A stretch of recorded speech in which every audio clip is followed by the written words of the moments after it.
That accident happened on I-95 in Waterford, right at the busy split to I-395.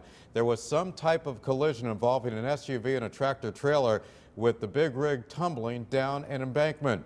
News 8's Jeff Vallon live at the scene, where it is still a mess out there. Jeff? Yeah, it sure is, Keith. And I'll tell you what, the road is still closed from exit 76 to 81. That's the mile-and-a-half or so stretch between the 395 split and Cross Road. And this is nearly 12 hours after that rig and that SUV crashed. But even after this is cleared off here, the residents who live very close to the highway say for them it's never quite completely over. I think it's absolutely terrifying. Hard to blame residents of Gurley Road in East Lyme for feeling edgy after the latest crash at the 95-395 interchange, almost literally in their backyards. There has been other accidents up there, yes. About 1:30 Wednesday morning, an 18-wheeler and an SUV collide, both winding up in the woods between the road and a neighborhood. Myself or a member of my family could easily be killed. Jessica Hamilton, like many of her neighbors, might have cause for concern. This backyard looks as safe as any other in America, right? Well, let's just have a look through this clearing and see what's over yonder.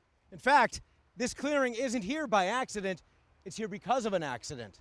The last accident, literally the car ended up right here, and that's the kitchen right there where we stand. They say a barrier would help them sleep at night, not for noise, but peace of mind.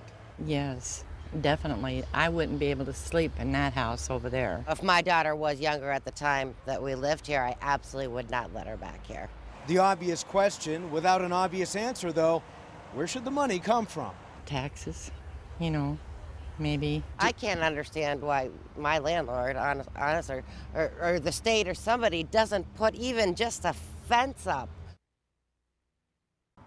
Now in the morning, we were talking about hazardous materials. Want to let you know that has not been a concern.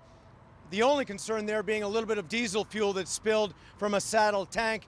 DEEP has been in and they're taking care of that. State police say only that it is going to be remaining closed from 76 to 81, that is, for a prolonged period. I would guess at least a few more hours based on what we last saw them having to pull out of the woods there.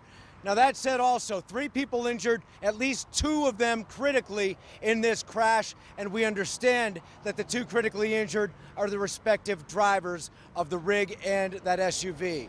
Live in East Lyme, Jeff Vallon, News 8.